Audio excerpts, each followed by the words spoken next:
예, 안녕하십니까. 여러분 환영합니다. 저는 세종대학교의 호사카 이유지라고 합니다. 반갑습니다.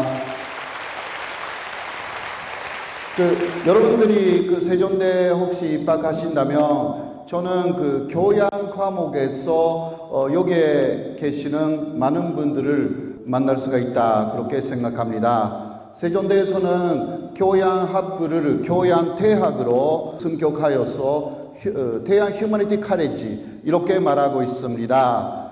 요새 세계적으로 교양 과목의 중요성이 많이 거론되고 있죠. 왜냐하면 전공만 알고 있으면 세계하고 통할 수가 없기 때문입니다. 그래서 세계적인 많은 이슈들을 기본적으로 알고 그 위에 자신의 전공을 가져야만이 세계인들하고 많은 이야기를 나눌 수가 있고 통할 수가 있는 것입니다. 그래서 선진국에서는 물론 한국도 선진국의 대열에 들어갔습니다마는 많은 선진국에서는 대학교 4년 과정 중에서 2년 정도는 다 교양 과목을 이수하도록 그렇게 하고 있습니다. 우리는 조금 다른 제도이지만 그 중에서 제가 교양 쪽에서 정치, 외교, 역사 이런 것을 맡고 있습니다. 그래서 오늘은 그 중에서 대한민국의 기원이라는 내용으로 조금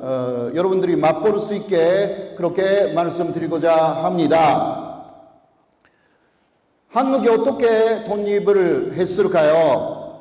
특히 일본 쪽에서 말하는 내용은 한국은 자신의 힘으로 독립하지 않았다, 이런 식으로 말합니다. 연합국이 일본을 이겨서 그 결과 한국이 독립했기 때문에 한국의 스스로 독립한 게 아니다, 이것은 일본 논리입니다. 동의하세요? 동의해요? 아니죠. 자, 그러나 우리는 동의하지 않지만 정확하게 여기에 대해서 알아야 합니다. 한국의 독립이 어떻게 결정되었을까요? 그것은 카이로 회담이 결정적인 계기가 되었습니다. 카이로 회담에 참여한 사람들은 세 사람이죠. 당시의 중화민국, 현재는 대만이잖아요. 중화민국의 장제석이라고도 하죠. 그리고 이 사람은 누구죠? 미국의 당시 대통령 루즈벨트죠. 그리고 이쪽에 사르쳐 있는 사람은 누구일까요? 처칠이에요. 이 세 사람이 카이로에서 1943년에 만나서 2차 대전에 대해서 논의하고, 그리고 2차 대전이 끝난 이후에 세계의 질서에 대해서 논의를 했습니다. 이때 한국의 독립이 결정됩니다. 카이로 선언에 한국을 독립시켜야 한다, 이러한 내용이 들어갔습니다. 한국민의 노예 상태를 감안하여서 적당한 시기에 한국을 해방시켜서 독립시킨다, 이러한 내용이 카이로 선언에 정확하게 기재가 되었습니다. 이 기재가 없었으면 대한민국은 독립되기도 어려웠습니다. 이게 중요한 부분이에요. 자, 그러면 이것을 카이로 선언에 삽입한 사람은 찬제스입니다. 찬제스의 제의를 받아서 루즈벨트하고 처칠이 승인한 것이었습니다. 자, 찬제스는 왜 한국의 독립을 강하게 카이로 선언에 넣어야 된다, 이렇게 주장을 했을까요?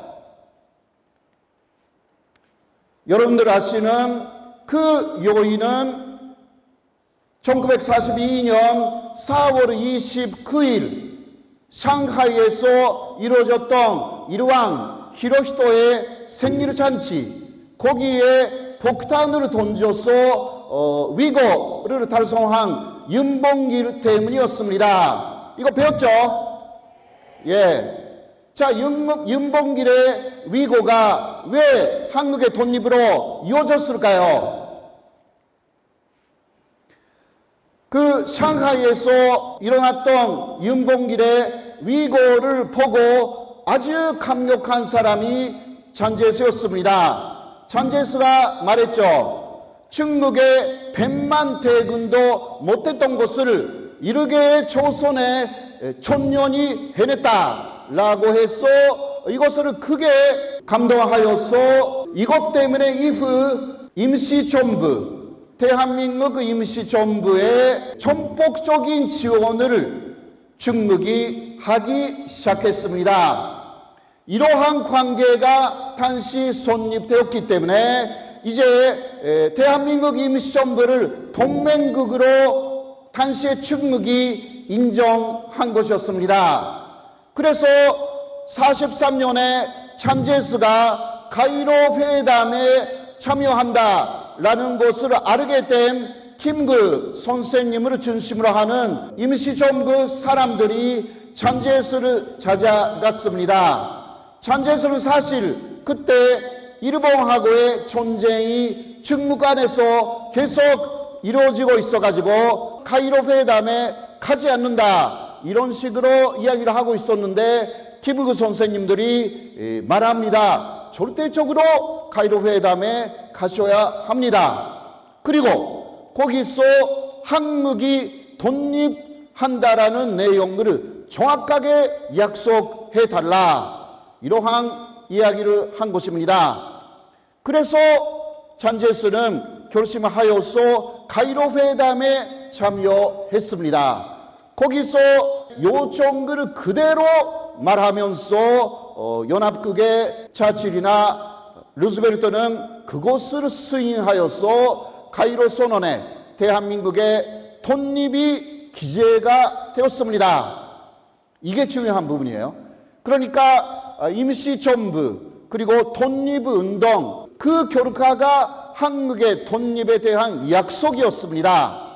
이것이 독립운동이나 독립전쟁이 없었더라면 대한민국의 독립이 없었다라는 그러한 증거가 되는 내용입니다. 이제 나치 독일이 거의 항복했습니다. 그래서 처칠이나 루즈벨트는 포츠담 회담을 열었죠. 이것은 45년의 이야기였습니다.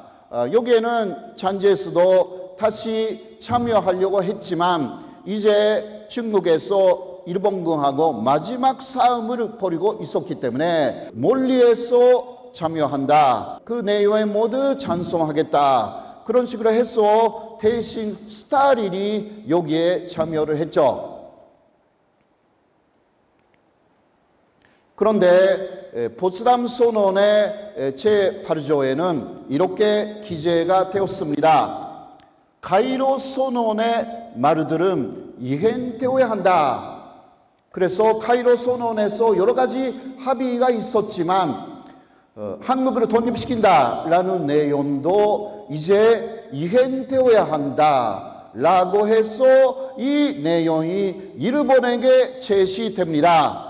일본은 포츠담 선언을 받아들여야 한다 이런 것이었죠.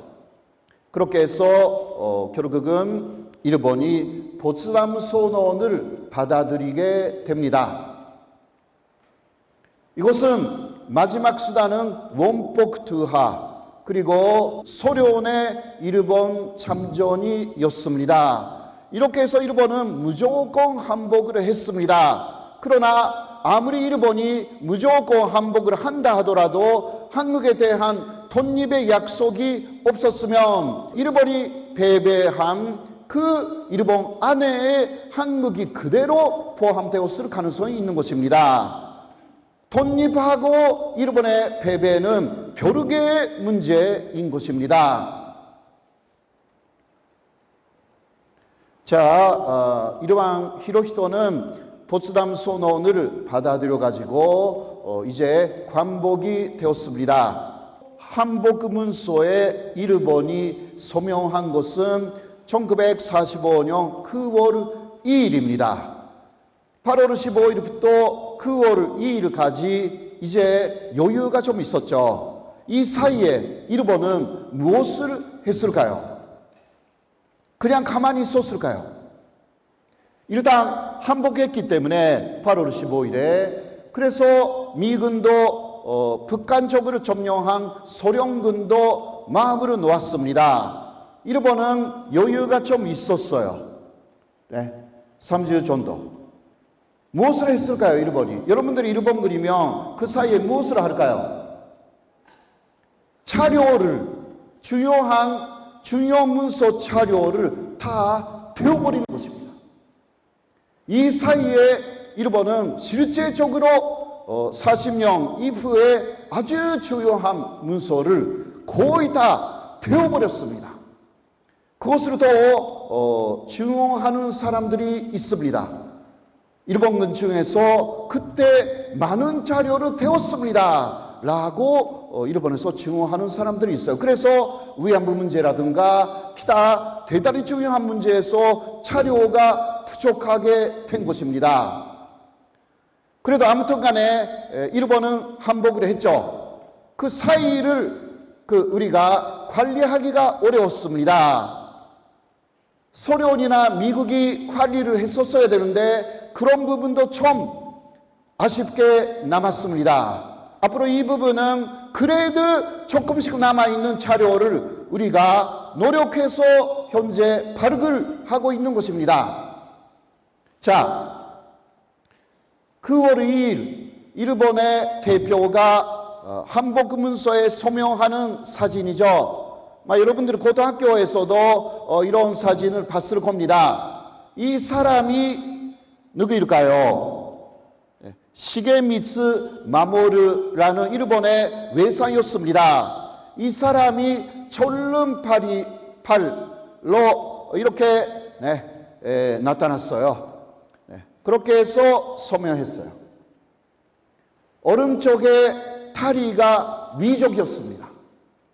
이 사람이 오른쪽 다리를 언젠가 잃어버렸습니다. 언제? 32년 윤봉길의 위고 때 폭탄으로 맞아서 죽지는 않았지만 이 사람은 오른쪽 다리 전체를 잃어버렸습니다. 그 사람이 소명하러 나타났습니다. 이것을 볼 때 우리의 관점이에요. 이것은 제가 우리라고 할 때 한국이에요. 네. 2003년에 한국 사람으로 국적으로 완전히 옮겼고 1988년에 한국에 왔기 때문에 31년 됐어요. 한국에 온 지. 그러니까 저는 이름만 일본 이름이고요. 한국 사람입니다. 두 사람 아들이 있는데 다 군대도 다녀왔고요. 네. 군대도 다 다녀왔고 한 놈은 아직 있어 군대. 네. 자, 아무튼 간에 이거 우리가 해석할 때 바로 윤봉길의 집념이 일본을 패배시킨 상징으로 볼 수가 있는 것입니다. 윤봉길의 위고라는 것은 독립전쟁, 독립운동의 집결체였던 것이죠. 윤봉길뿐만이 아니라 당시에 한국민의 많은 사람들의 소원이 거기에 담겨져 있었던 위고였던 것입니다. 이런 식으로 해서 대한민국은 독립됩니다. 결론, 대한민국은 독립전쟁, 독립운동이 없었으면 독립할 수 없었습니다. 그 이유 중 하나가 오키나와 아시죠? 오키나와는 일본에 지금도 소속하잖아요. 그러나 원래는 유구 왕국으로 왕국이었습니다. 1870년대 일본이 유구를 오키나와로 바꿔버리고 편입해버렸습니다. 완조를 망하게 만들었습니다.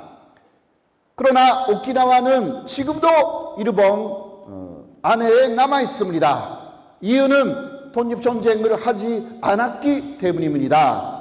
한국도 독립운동이 없었으면 그런 가능성이 없지 않아 있었던 것입니다. 결국은 대한민국을 독립시킨 가장 중요한 요소는 독립전쟁, 독립운동이다 라는 부분을 우리는 다시 한번 확인하여서 일본 쪽의 이상한 논리를 극복해 나가야 할 것입니다.